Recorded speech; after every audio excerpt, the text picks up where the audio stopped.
Hello, good day everyone. Welcome to our video discussion for lecture number 3, which is Intellectual Revolutions that Defined the Society. Okay, so on the background, we have here Nicholas Copernicus, Charles Darwin, and then on the right, we have Sigmund Freud. Intellectual revolution is considered to be the period where paradigm shifts occurred. It is where the scientific beliefs that have been widely embraced and accepted by the people were eventually challenged and opposed. So let's begin with our objectives. For the objectives, we have three: to define intellectual revolution, to identify the intellectual revolutions that created the paradigm shift, and then number three, to determine the components of personality. Intellectual revolution. The term intellectual revolution was used to refer to the Greek speculation about the nature in the period before the time of Socrates. So, hence the alternative, we use the technical terms as pre-Socratic or non-theological, or also the first philosophy.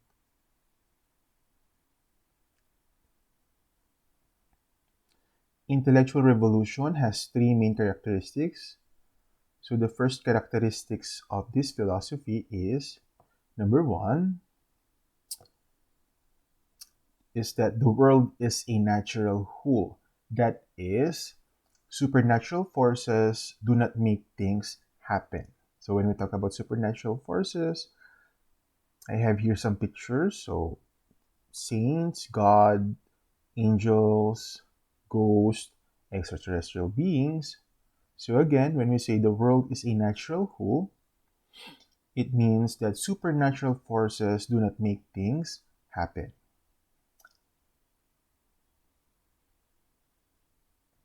Next, second characteristic, there is a natural order. So when we say there is a natural order, just like the human life cycle, it represents that there are laws of nature that we need to follow, such as the human life cycle. So from birth, being a toddler, a kid, a child, an adult, old age, and then eventually death.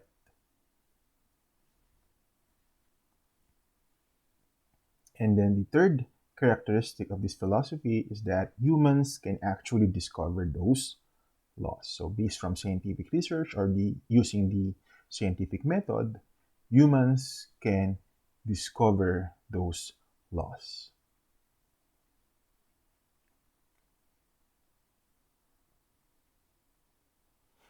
Let's now go to Nicholas Copernicus. So one of the famous individuals involving the intellectual revolutions. So Nicholas Copernicus, or Copernican, a mathematician and astronomer, and he was also the one who proposed that the sun was stationary in the center of the universe.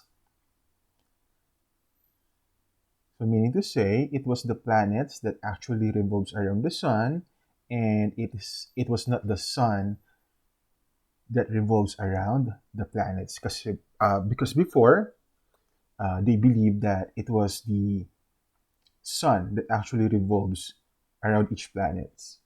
But because of Copernicus, or Nicholas Copernicus, he proposed that it was actually the planets revolving around the sun.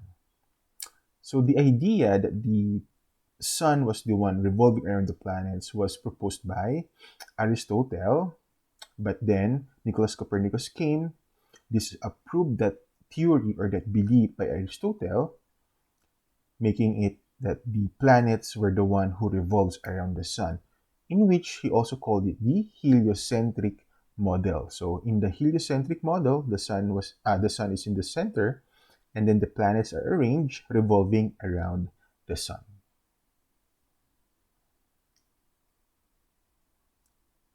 Second individual, under intellectual revolution, we have Darwinian or Charles Darwin. Of course, Charles Darwin, as we all know, he was the one who proposed the theory of evolution. So the theory of evolution doesn't necessarily state that humans actually evolved from apes, but it actually states that we have a common ancestor as them.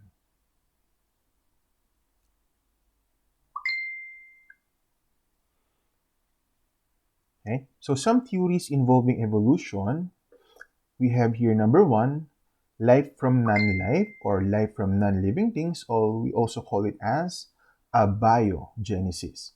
Okay, so life came from non-living things. It was believed that living things might actually originated from different phenomena, such as from chemical reactions involving gases, or as we all know as the Big Bang Theory, up to woman giving birth due to praying to different gods. So those are some of the beliefs that life came from non-living things, or we also call it as abiogenesis.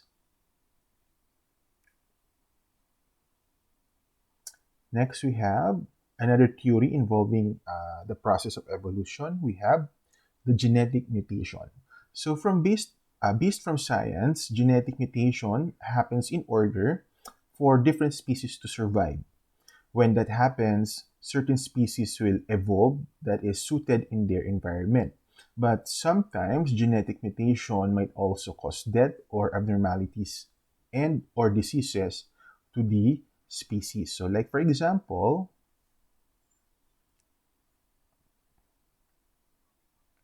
okay, so we have here a diagram. So we have, as for the human species, we have 46 chromosomes, 23 coming from our father, and then 23 also coming from our mother. So all in all, we have 46 chromosomes. So on the left side, we have the normal karyotype of 46 or with 46 chromosomes. So 46, 23 from the mother, 23 from the father. And then if we're going to compare the left picture to the right picture, we also have 23 pairs, okay, of chromosomes coming from the parents. But this time it is not 46, but with an extra chromosome in chromosome number 21. So instead of 2, we have 3. Okay? Instead of 2, we have 3. So we have 46 plus 1, 47. So genetic mutation in our gene 21 or in chromosome 21, there is an extra chromosome which might trigger or will trigger Down syndrome in an individual.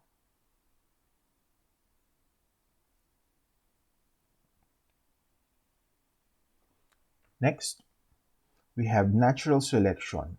When we say natural selection, it is the process in nature by which organisms are better adapted to their environment, which tends to survive and reproduce more than those less adapted to their environment. And then the most common example here is the giraffe. So before, giraffes have short necks and they feed on tree leaves as their main diet. But as the population of the species increased and the amount of leaves available is depleting, they need to stretch out their necks above more than they can reach in order for them to eat. They eventually passed on these long neck characteristics to their offspring. So for survivability, they have to stretch out their necks in order for them to eat and to live.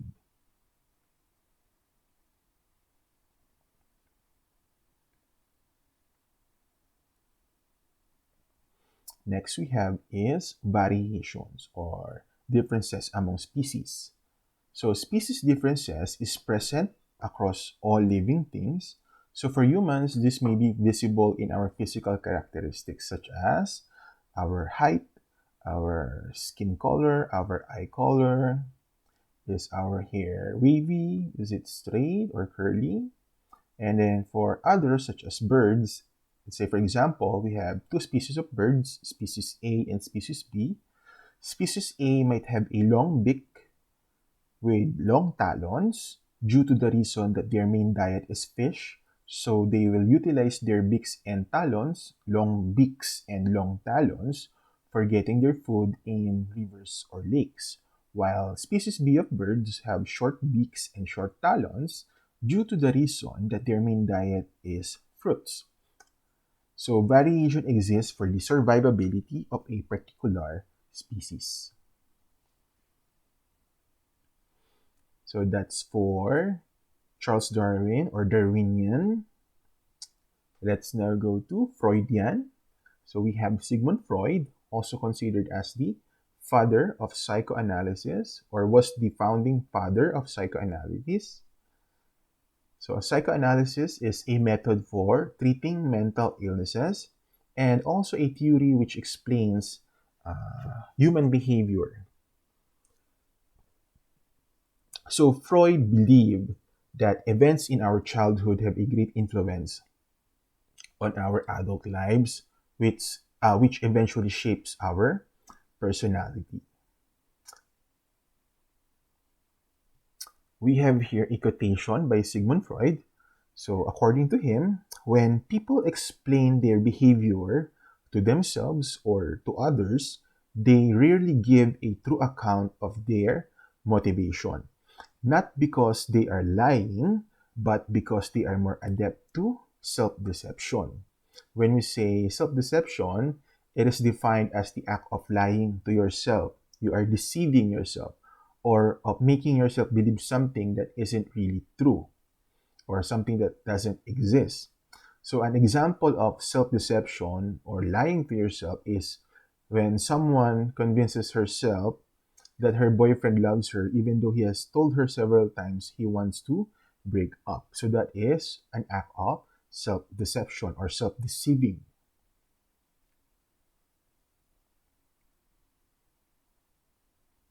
Okay, let's now go to his theory of personality. So for the theory of the personality or theory of personality, the characteristics or blend of characteristics that makes a person unique. So we have the totality of our experiences or the summation of our experiences differ from one person to another. For the theory of personality, we have the three components. We have the id or the instinct. We can also relate it to a devil or something that is evil. So when we say id or instinct, this is what we want, what we crave for. Then we have superego or morality, or we can relate it to an angel. When we say morality, this is what the society expects you to do. And we have ego or reality, acting as the mediator in between the two opposites. So in between instinct and superego. So when we say id or instinct, it is something that we want so bad that we are willing to do anything to achieve it regardless of the consequence. Example of id or instinct is craving to eat. So let's say, for example, is that you are craving to eat chocolate cake. Okay. On the other hand, the superego or morality is the contrast of instinct. It will tell you that eating chocolate cake might make you gain more weight, or worse, eating too much sweets might lead to diabetes. Okay?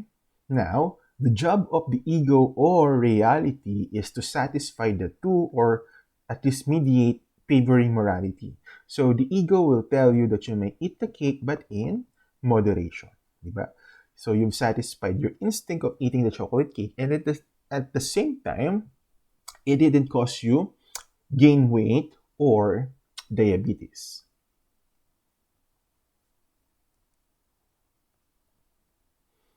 Okay, next we have the iceberg of the theory of personality. So the iceberg shows how the theory of personality affects an individual. Consciously, a very small part of the iceberg shows our ego or reality and superego or morality, which pretty much shows what we do as an individual and what others see from us based from our actions. And deep below, we can find our id or instinct hiding what we truly desire, knowing that the id could be controlled by our ego or by reality.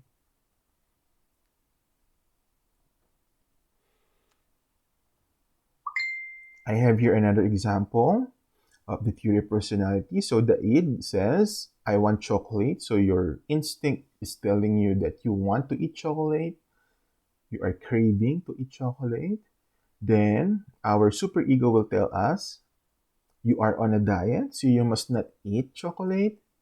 It has too much sugar. But the ego will tell you that you can actually eat, but but you can actually eat, but you can only take small bar of chocolate. So it satisfies our id, and it also satisfies our super ego. Okay.